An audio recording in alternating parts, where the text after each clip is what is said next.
Bangladesh Myanmar সীমান্তে নাফ নদীর জলসীমা, ঠিক জলসীমার বিপরীতে হচ্ছে মিয়ানমারের রাখাইন রাজ্য, যেটি বলা হচ্ছে এখন আরাকান আর্মির দখলে।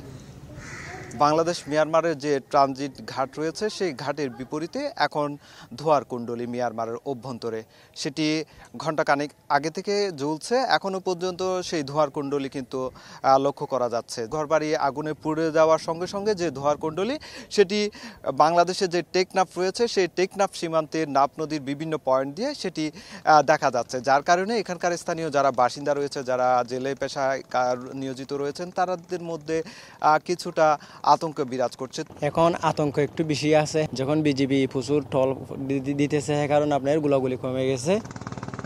এখানকার যে নাফ নদী রয়েছে সেই নাফ নদীর জলসীমায় কিন্তু বিজিবির টহল জোরদার করা হয়েছে। বিজিবির পক্ষ থেকে যেটি বলা হচ্ছে, অনুপ্রবেশ ঠেকাতে তারা সর্বোচ্চ সজাগ রয়েছে এবং বিজিবির অতিরিক্ত টহল মোতায়েন করা হয়েছে এবং বিজিবি সদস্য বাড়ানো হয়েছে। সীমান্তে ভীতি ছড়ানোর কিছু নাই। বাংলাদেশের বিজিবি পক্ষ থেকে সার্বভৌমত্ব রক্ষার জন্য বিজিবি সার্বক্ষণিক প্রচেষ্টা করছে। সীমান্তে যেন কোনো ধরনের ভীতি না ছড়ায় সেজন্য আমাদের নিরাপত্তা ব্যবস্থা আছে। তার পাশাপাশি আমরা নাফ নদীতে নৌটহল, স্পেশাল টহল, তারপরে আমাদের বেড়িবাঁধ সংলগ্ন বা আমাদের সীমান্ত সংলগ্ন সড়কে টহল এবং বিভিন্ন পোস্টের মাধ্যমে আমরা 24 ঘন্টা আমাদের এই সীমান্তের নিরাপত্তা ব্যবস্থা পূর্বের তুলনায় অনেক বেশি জোরদার করেছি।